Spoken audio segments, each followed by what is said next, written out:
Emily stood in front of her second-grade classroom, gently resting her hand over the small swell of her belly. The children's laughter filled the room as they colored their drawings of spring flowers. Her life on the surface felt like a dream. She was doing what she loved, teaching bright young minds, and returning every evening to a sprawling home where her handsome, wealthy husband waited for her. Or at least, that used to be the case. Lately, something had shifted, though she tried not to dwell on it. Today wasn't about worry. It was about hope. She had just reached the 12-week mark in her pregnancy, and tonight, she planned a small celebration dinner for just the two of them.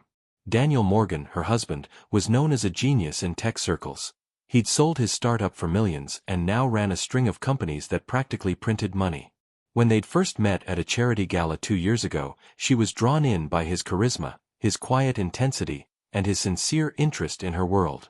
He had made her feel like she mattered, not just as another pretty face, but as a woman with a voice and a purpose. Their whirlwind romance had ended in a dreamy beach wedding, the kind that made it into lifestyle magazines. In their upscale neighborhood, people often referred to them as the golden couple. Emily, with her warmth and kindness, complemented Daniel's ambition and power. Friends envied their bond. When Emily announced her pregnancy, neighbors brought flowers and gifts. Her sister Tara had cried on the phone, thrilled to be an aunt. Everything seemed to fall perfectly into place. But something began to shift not long after the announcement. At first, it was small things, Daniel missing her doctor's appointment without telling her, claiming a meeting had run late. Then came the distracted stares during dinner, where he seemed to listen but didn't actually hear.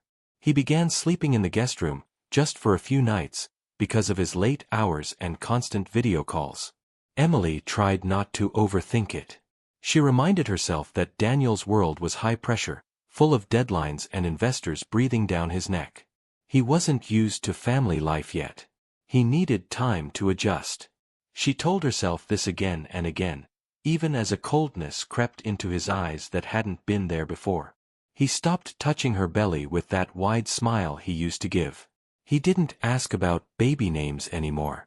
When she showed him the ultrasound photo, his reaction was muted, more of a nod than a celebration. Emily felt the ache in her chest grow deeper with each passing day, but she masked it with cheerful texts and hopeful dinner plans.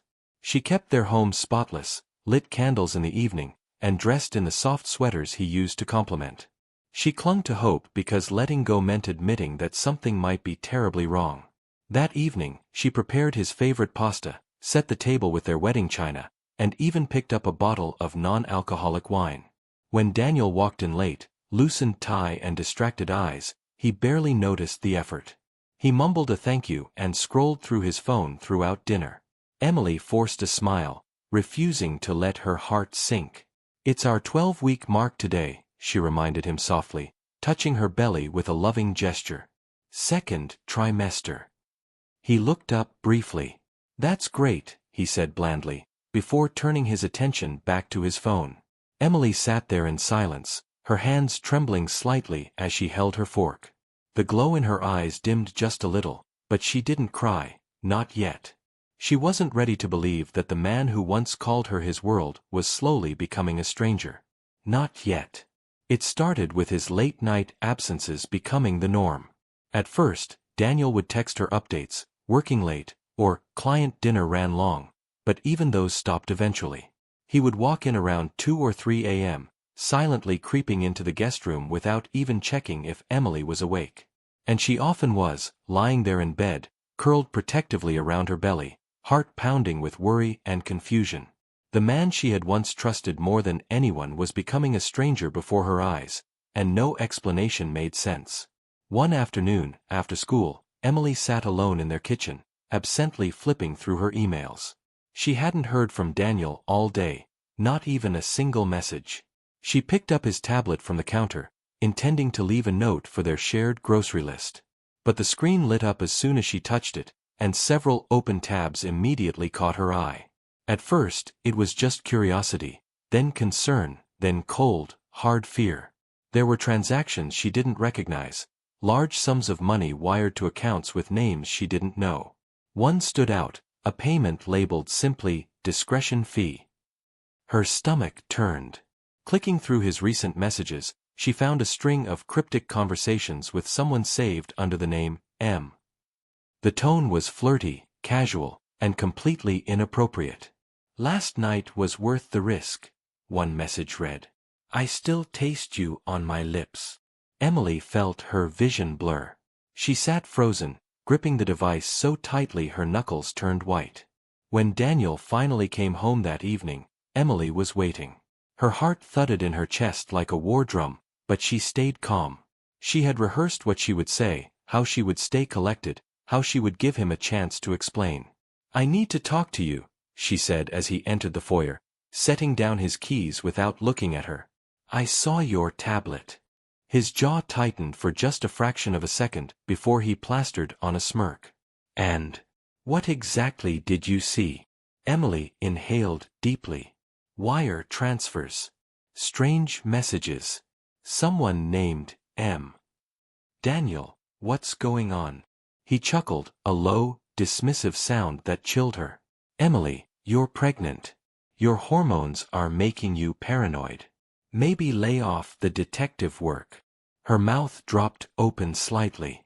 "Don't do that," she said, her voice cracking. "Don't make me feel crazy." "I don't have to make you feel anything," he snapped. "You're imagining things, Em. You've always had a vivid imagination, remember? That's why I loved your stories, back when you used to write in that little notebook. Maybe it's time to start writing again instead of snooping." It wasn't just the words, it was how easily they flowed, like he'd been waiting for an excuse to belittle her. She realized then that something had fundamentally shifted. This wasn't just about another woman. This was about power. Control.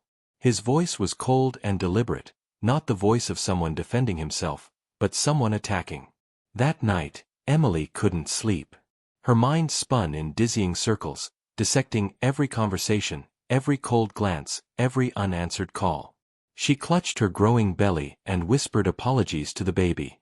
"I'm sorry, sweetheart. I don't know what's happening." In the days that followed, the tension in the house grew unbearable.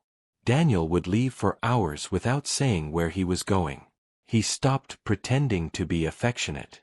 Once, she found a new lock installed on his home office door. Another time, she noticed their family photos had been removed from his study wall. Her heart began to pound constantly, a quiet hum of dread always beneath the surface. She stopped feeling safe in her own home. The place that once held warmth and love now felt like a beautifully decorated prison. She couldn't shake the feeling that something dark was brewing, something worse than betrayal. A part of her began to wonder if Daniel was planning something unthinkable. And that realization left her trembling, even in daylight. It was close to midnight when Daniel appeared in the bedroom doorway, dressed in jeans and a black coat, a strange calmness in his eyes that unsettled Emily instantly. She had just turned off the lamp, her book lying face down on the nightstand, but sleep was far from her mind these days. When she saw him standing there, hands casually in his pockets, she sat up slowly. "Let's go for a drive," he said softly. Emily blinked. "Now. It's late, Daniel." He smiled, a forced kind of smile. "I want to talk. Just us. I haven't been fair lately. Let me make it up to you." There was something in his voice that made her skin prickle. It wasn't warmth. It was rehearsed, like he was playing a part. Still, a piece of her, the part that still hoped, still loved, wanted to believe him. She grabbed her coat from the chair and followed him out, her breath hitching as she climbed into the passenger seat. The night was quiet, the streets nearly empty. As they drove through the city, Emily studied his face in the dim glow of the dashboard lights. He hummed softly to the radio, his hand resting on the gear shift. He even reached out and brushed a lock of hair from her face, like he used to. "You look tired," he murmured. "I haven't been sleeping well," she replied cautiously. "Too much on my mind." "Well, tonight's about starting over," he said, turning down a narrow country road. "I have a surprise for you." The road was unfamiliar.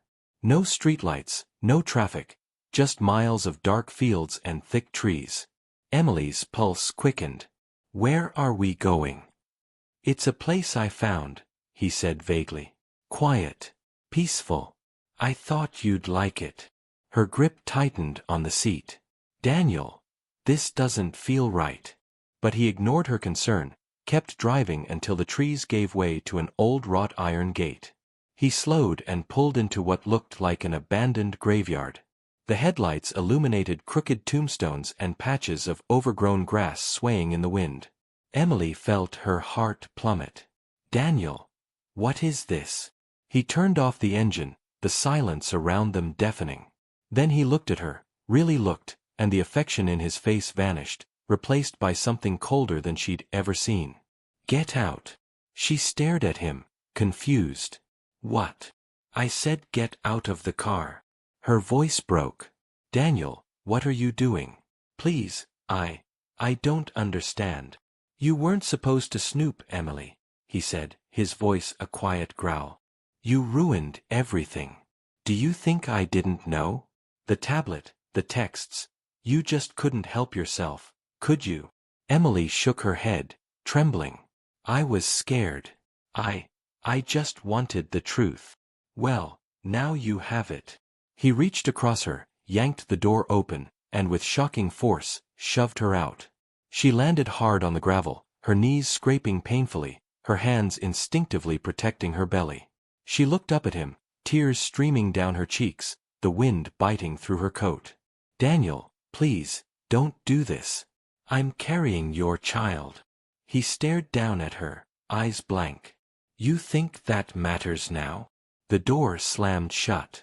The engine roared back to life, and within seconds, the red glow of the taillights disappeared into the night, leaving only silence. Emily was alone. Alone in a forgotten graveyard, surrounded by shadows and cold stone, her heart pounding, her breath shallow. The pain in her legs was nothing compared to the terror settling in her chest. She crawled toward a crumbling headstone, trying to steady her breathing, trying not to scream. Her baby kicked faintly, as if sensing her panic. All she could do now was survive, and pray that someone, somewhere, would find her before it was too late. The wind howled through the gnarled branches of dead trees as Emily lay trembling on the cold, damp ground. Her palms burned from the fall, her knees were scraped and bleeding, and her breath came in shallow, ragged bursts. The heavy silence of the graveyard was pierced only by the occasional creak of iron gates swaying in the wind and the soft rustle of dry leaves tumbling over headstones. She pushed herself upright slowly, her hands trembling as she clutched her abdomen, where a dull ache had started to throb with increasing intensity. Her legs felt like lead. Every movement sent jolts of pain up her spine, but she forced herself to crawl forward, dragging her body through the mud and loose stones. She didn't know where she was going, only that she couldn't stay where she'd fallen. The black sky rumbled overhead, and within minutes, cold rain began to fall in steady, pitiless sheets. Her coat soaked through in seconds. Her hair clung to her face. She was shivering uncontrollably. The baby. Her baby. That was all she could think about. She spotted a broken tomb near the edge of the cemetery, its roof partially collapsed, but its inner chamber dry enough to offer some shelter. With all the strength she had left, she pulled herself toward it, slipping once on the slick ground and crying out in pain. Her voice was swallowed by the storm. When she finally reached the tomb, she crawled inside and curled into herself, trying to slow her breathing. But the ache in her abdomen had worsened, and now she felt it, tightening, then releasing. A contraction. Then another. They weren't consistent yet, but they were real. No, no, no, not now, she whispered, tears mixing with rainwater on her cheeks. Please, not here. She pressed her back against the cold stone wall of the tomb, wrapping her arms around her belly. The contractions weren't close together, but they were strong enough to make her panic. The trauma, the fear, the fall, everything was spiraling. And she was utterly alone. Her hands fumbled through the bag she'd managed to keep with her. Her phone, her lifeline, wasn't inside. She remembered now. She'd left it charging in the living room when Daniel had asked her to come for the drive. She had assumed they'd be back within an hour. She hadn't even thought to grab it. But then her fingers brushed something at the bottom of the bag, something small and rectangular. Her old phone. She'd meant to sell it or donate it, but it had been sitting in her purse for weeks. She pulled it out with shaking hands, praying it had enough battery. It lit up, 10% remaining. No SIM card. No signal. But the camera still worked. With a trembling hand, she hit record. "If anyone finds this," she whispered, her voice barely audible over the rain, "my name is Emily Morgan. My husband is Daniel Morgan. I'm 29 weeks pregnant. He left me here. I don't know where I am, but it's a graveyard. Somewhere outside the city, maybe. He pushed me out of the car. I think he meant to leave me to die." A sob broke from her lips, and she paused, clutching her belly again as another contraction passed. "If I don't make it," she whispered, her voice cracking, "please save my baby. Please tell her I loved her. I fought for her. I tried." She ended the recording and saved the file. Her fingers hovered over the screen, and then she slipped the phone under a loose stone at the side of the tomb, shielding it from the rain. If someone found her, they'd find it. If they didn't, at least her story wouldn't be buried in silence. She curled into herself again, trembling violently. The rain fell harder now, beating against the ruined tomb like fists. Emily's eyes fluttered closed for a moment, her body screaming for rest, but her mind, her heart, refused to surrender. She would stay alive. For her baby. Somehow. 3 days after Emily vanished, the world beyond the graveyard still had no idea where she was. But concern was growing. She had been scheduled to speak at a women's empowerment event at her school, something she had been looking forward to for months. The event coordinator, Ms. Rivera, tried calling Emily several times that morning with no luck.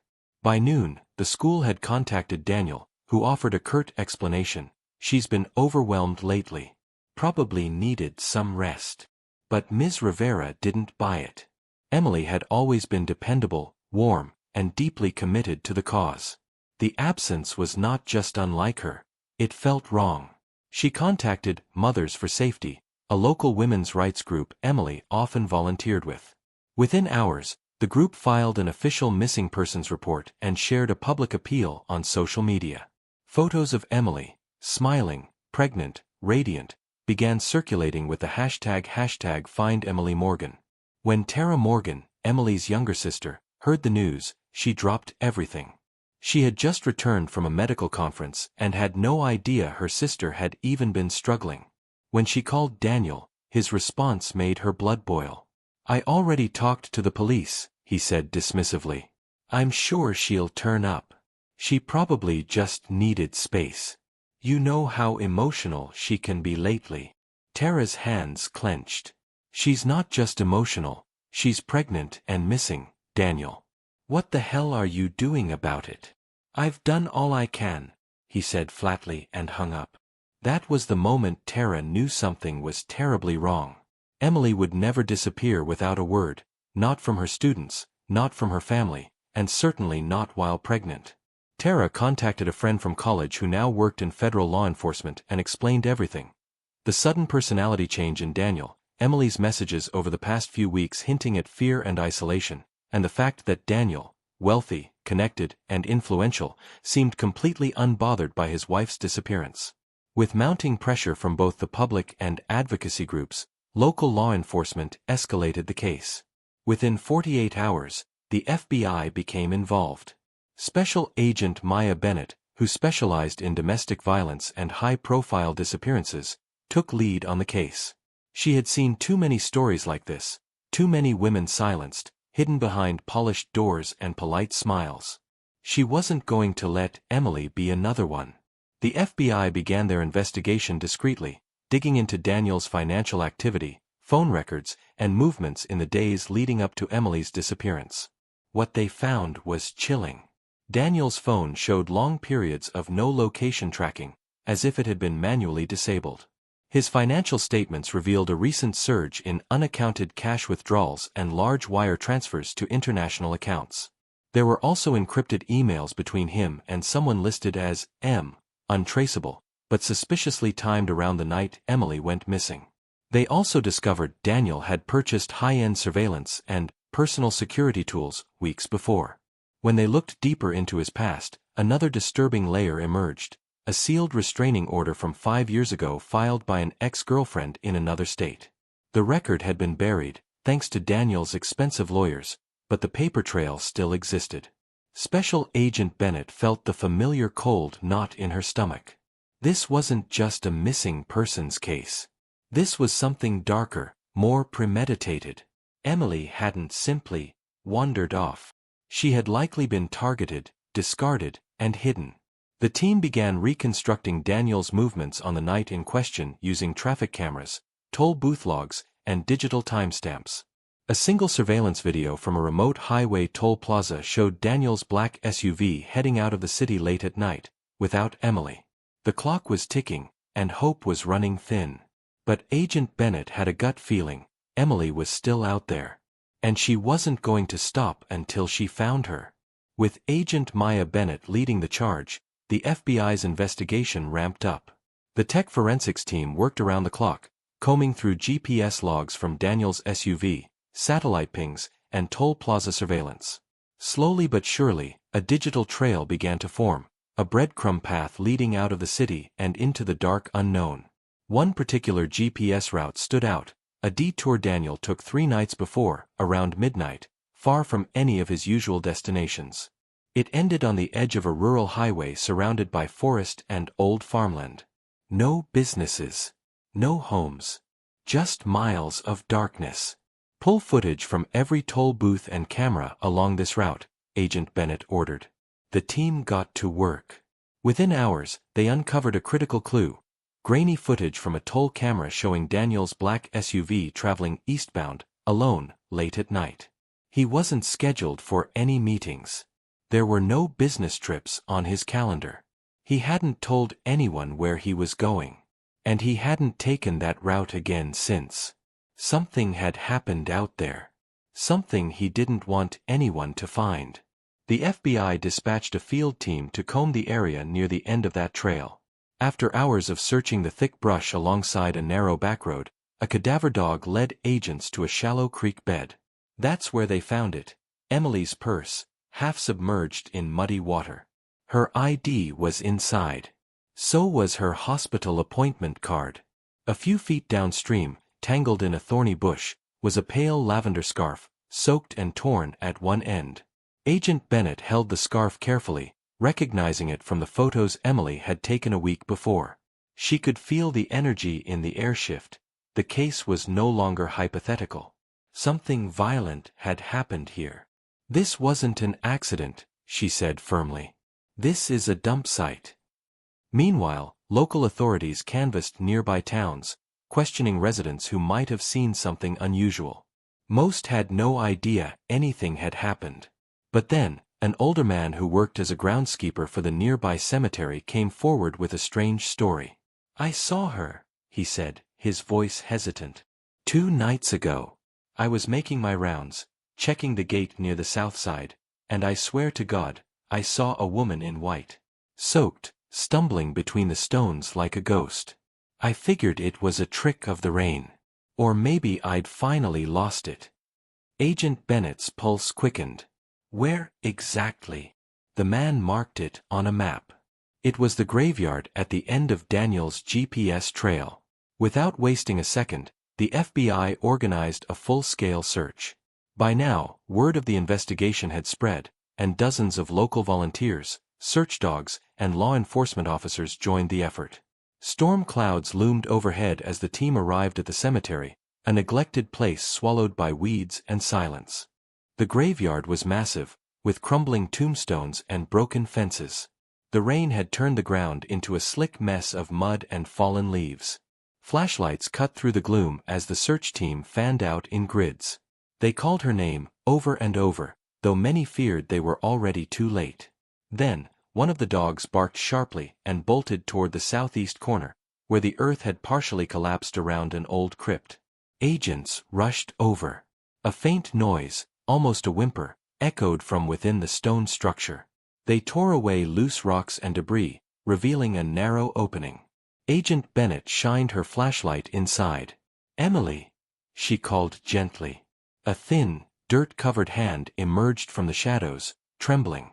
Then a voice, weak but unmistakable, cracked through the silence. Help, please.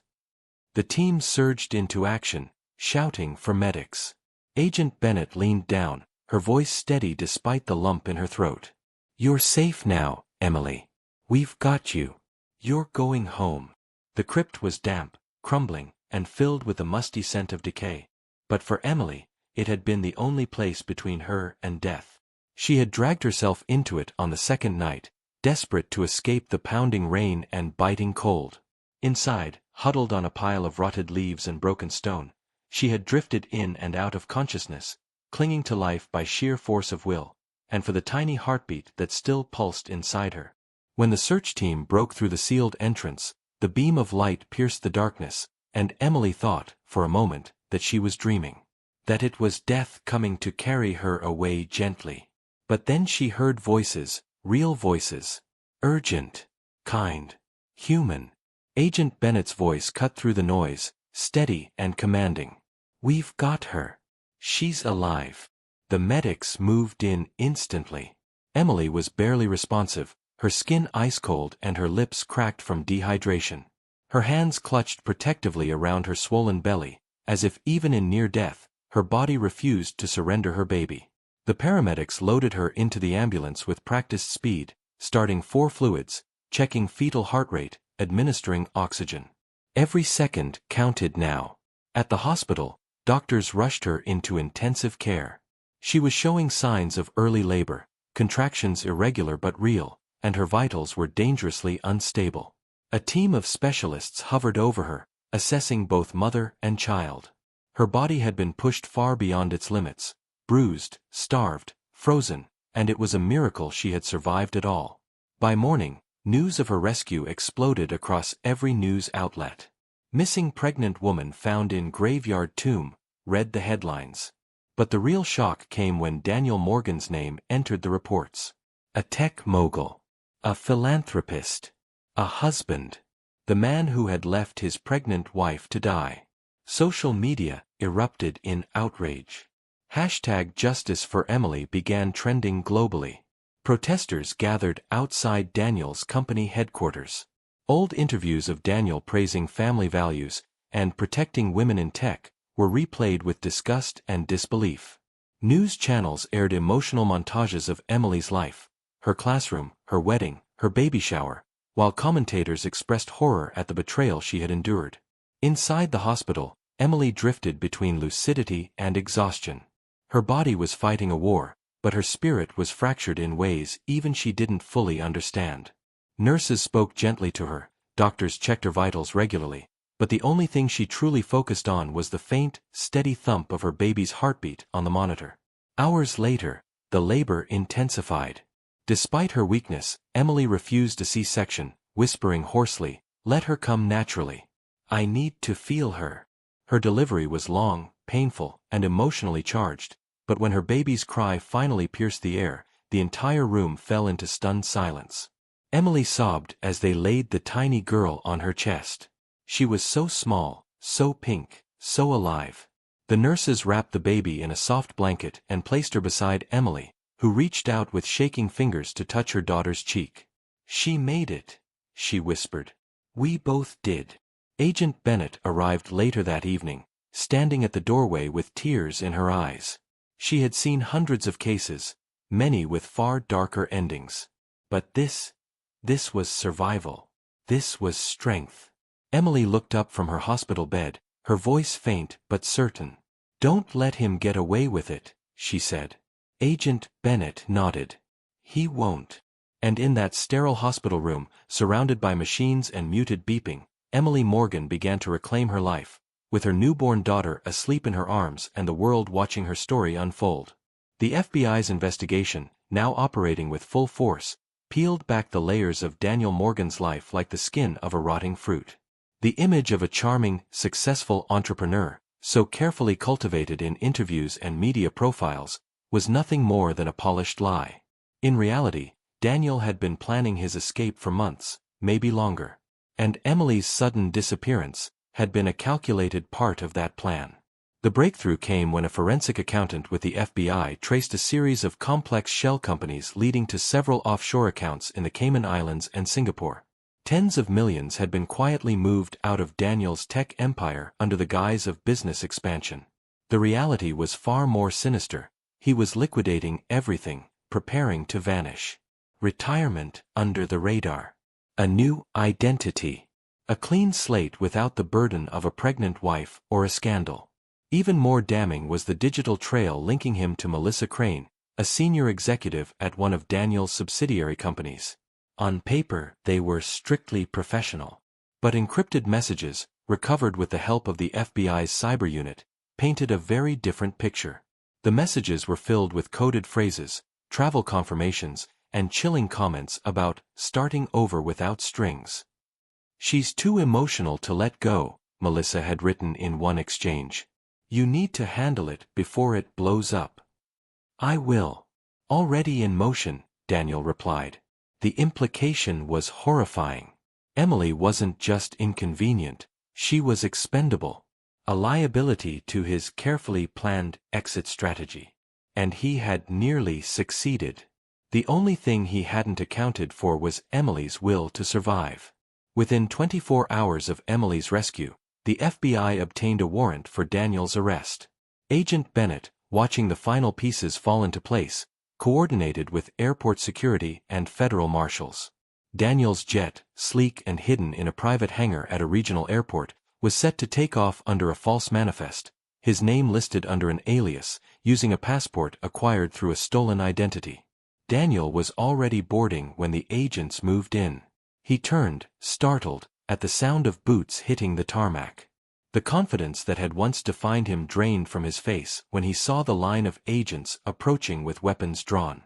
"Daniel Morgan," Agent Bennett called out, her voice sharp and steady, "you are under arrest for attempted murder, financial fraud, conspiracy, and obstruction of justice." Daniel tried to speak, but no words came out. He raised his hands, his jaw clenched in disbelief. The cuffs clicked shut around his wrists, and the future he had so meticulously planned vanished in an instant. Melissa Crane was arrested the same day in her downtown office, her laptop still open to an email titled, "Final Itinerary." Back at the FBI headquarters, Agent Bennett reviewed the evidence one last time. Every dollar moved, every message sent, every lie told, it all pointed to one conclusion. Daniel hadn't just betrayed Emily. He had tried to erase her from existence, all in the name of greed and freedom. The public, already stunned by the case, erupted once more when news broke of his arrest at the Jet. The man once celebrated for his innovation and philanthropy was now branded a sociopath in 1,000 headlines. Emily, still recovering in the hospital, watched the news coverage in silence.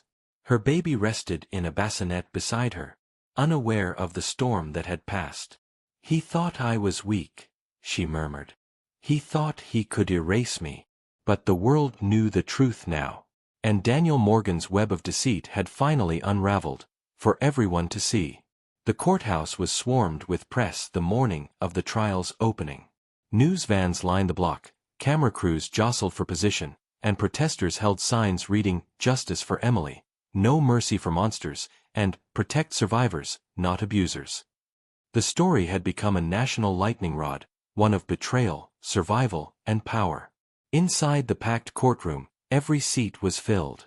Reporters, women's rights advocates, former colleagues, and members of the public all sat in tense silence as the bailiff called the case.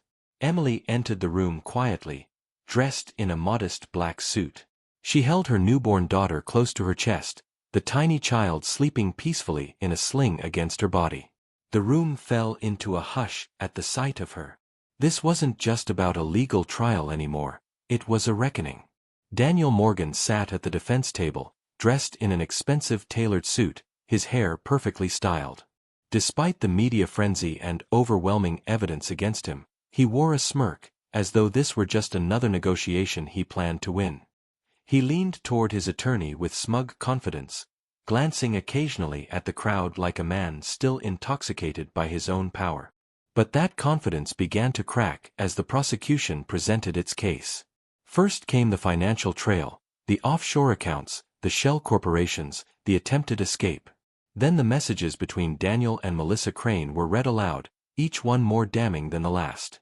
The courtroom gasped as the prosecutor displayed messages that hinted at removing obstacles and cleaning up the problem.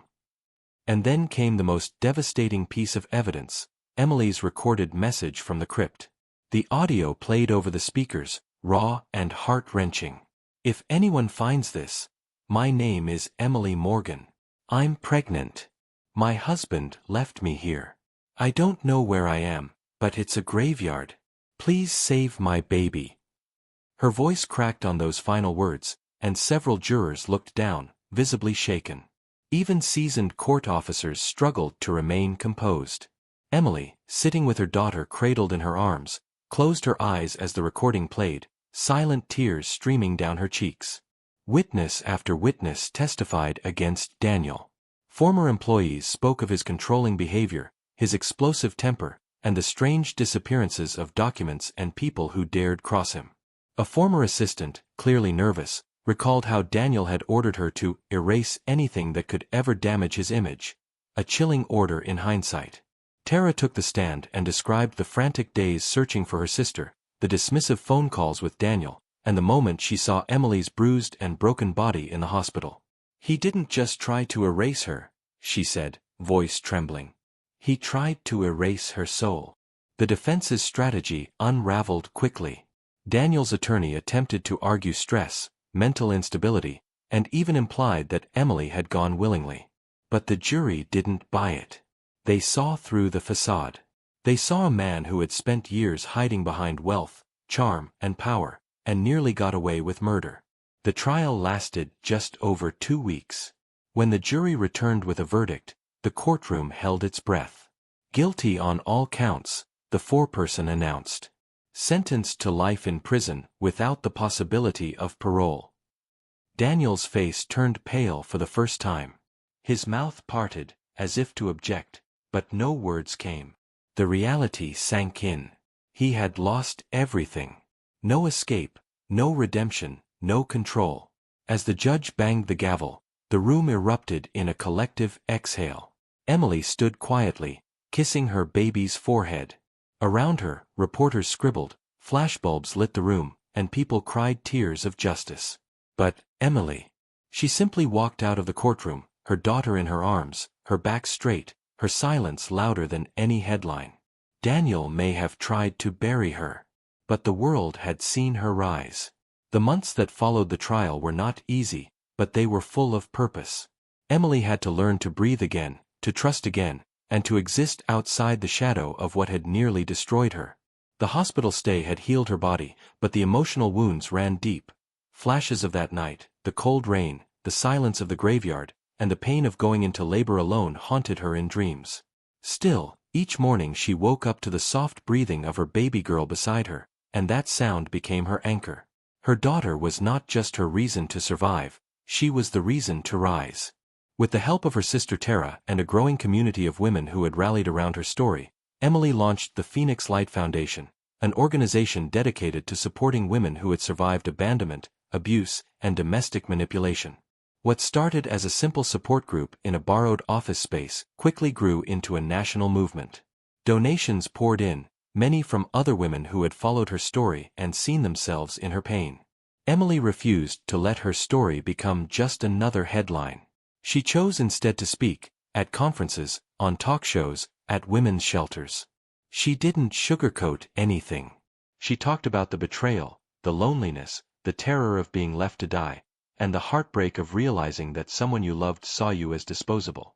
But more importantly, she spoke about the strength that had been waiting inside her all along. Each time she stood before a crowd, she felt the weight of what she had endured, not as a burden, but as a testament to how far she had come. She no longer spoke with fear in her voice. She spoke with fire. Her daughter, Hope, grew into a curious, wide-eyed infant who laughed easily and loved to grasp her mother's necklace while feeding. Emily often whispered to her at night, "You were born from pain, but you will grow in love." In time, Emily returned to the place where everything had changed. The graveyard had since been restored and memorialized by the town as a place of reflection and healing. Locals called it Redemption Garden now. The broken tomb she had once huddled beside had been cleaned, repaired, and surrounded with blooming wildflowers. There was a plaque nearby, not about Daniel or his cruelty, but about survival. It read, "Where darkness once threatened, light now lives. Dedicated to every woman who chose to rise." Emily walked through the quiet garden one spring afternoon, her daughter resting against her shoulder. Birds chirped softly in the trees, and the scent of fresh earth and lilacs filled the air. The sky was a gentle blue, the same color it had been the morning she had woken up in the hospital. She stood near the crypt, not to relive the pain but to reclaim it. To look it in the eye and tell it, "You didn't win." Tara joined her, placing a hand on her shoulder. Neither said anything at first. Words weren't needed. After a long silence, Emily looked down at her daughter, then at the wildflowers, then back at the sky. "He tried to bury me in fear," she whispered. "I rose with purpose." The wind moved through the leaves, soft and steady, almost like applause. Emily smiled. This wasn't a happy ending. It was a powerful beginning.